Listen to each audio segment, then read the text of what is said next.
Welcome to the Fragments channel. Today we're going to be discussing the 1998 Westside Middle School shooting. If you enjoyed, make sure to leave a like and subscribe for the next video. Enjoy. On March 24th, 1998 at Westside Middle School in Craighead County, Arkansas, just one day after returning from spring break, a typical day of students learning and teachers teaching was abruptly stopped, and as you could imagine, a nightmare would soon begin. Not long into the afternoon, around lunchtime, Andrew asked to use the bathroom, but instead pulled the fire alarm. What appeared to be a regular fire drill was nothing more than a diabolical, premeditated plan leading many unfortunate students and teachers into a death trap.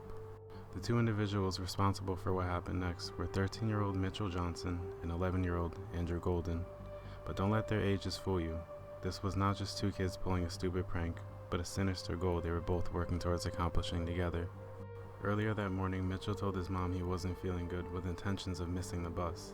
He then lied and claimed his stepfather would bring him. In actuality, he would take his mother's van to Andrew's, which would then be later on used as a getaway vehicle. Once arriving at Andrew's house after his parents left for work, the two both tried attempting to break into his father's safe, as he had weapons of his own. See, Andrew was no noob when it came to weapons. He'd been around them and was influenced by them since the very beginning of his life. Being gifted his first popper gun at just a toddler, and later moving on to BB guns before learning how to use real pistols and rifles, where he would go on to join a shooting club and earn an award for being the best pistol shooter. But little did anyone know what he was really practicing for.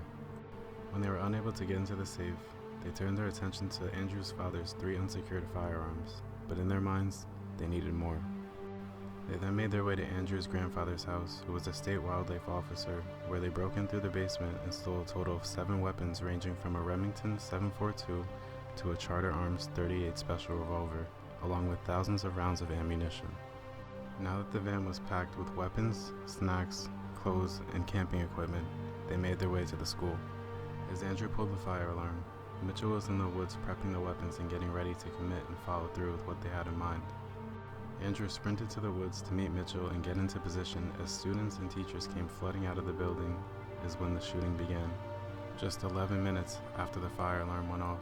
At first, many students and teachers thought it was fake, including one teacher who specifically thought it was a part of the fire drill in order to be taken more seriously since the gunshots sounded like firecrackers.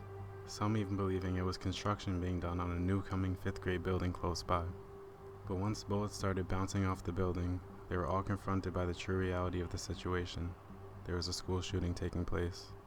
5 people total were killed: 4 students, Stephanie Johnson, Natalie Brooks, Paige Ann Herring, Brittany Varner, and one teacher, Shannon Wright, who used herself as a shield for another student, essentially sacrificing herself for the safety of others. 10 others were injured, including Andrew's cousin, Tristan McGowan, who recounted feeling his shoulder jerk back with searing pain.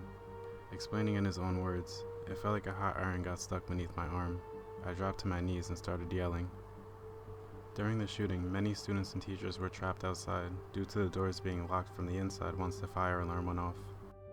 After a teacher opened the gym door from the inside, the chaos continued with terrified and injured students laying in the bathroom and against the gym walls, unaware of who was behind all of this madness. The 2 suspects tried running to their getaway vehicle half a mile away, but failed when police caught up with them just 10 minutes after the first shot was fired. Because of their ages being so young, they could only be tried as juveniles, but were found guilty of all 5 counts of murder, making them 2 of some of the youngest people to be charged with a mass shooting in the US, just 1 year before the Columbine shooting. Being the fact that they were under the age of 16, Arkansas would only allow them to be incarcerated until age 21. Just 7 years later, Mitchell was released from prison August 11, 2005, and 2 years later, Andrew would walk free as well, serving a total of 9 years behind bars. 1 year later, he changed his name to Drew Douglas Grant, most likely as an attempt to protect his identity and leave his past behind. Mitchell, on the other hand, after being released, it wasn't long before he found trouble again when he was arrested for possessing a firearm, and 1 year later, while being out on bond, he was yet again arrested for this time possession of marijuana and suspicion of a stolen credit card. He ended up getting sentenced another 12 years and was released in 2015 to the custody of the U.S. Probation Office of Southern Texas. In 2017, the families of all 5 victims were awarded $150 million in a civil lawsuit preventing Mitchell and Andrew from profiting off of the shooting.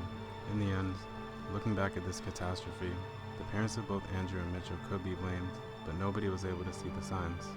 Although Andrew demonstrated signs of endangerment when he showed aggression towards animals and children once he got to the point of leveling up to BB guns, people such as friends and classmates described Andrew as cheerful overall and into sports and getting good grades. But I guess all of that overshadowed the little monster brewing beneath. Mitchell, on the other hand, left a trail of early signs he could one day act out of anger and change his life forever. Mitchell was described as being bullish and often boasted about being in a gang. During the year of the shooting, Mitchell was assigned in-school suspension 3 times and was charged for molesting a girl just 2 years old. Unlike Andrew, who had a loving and put-together family, Johnson had trouble at home living with his mother and stepfather while having a strained relationship with his biological father. The strange thing about Andrew and Mitchell is that they weren't even that close as some would think to carry out such a heinous act together.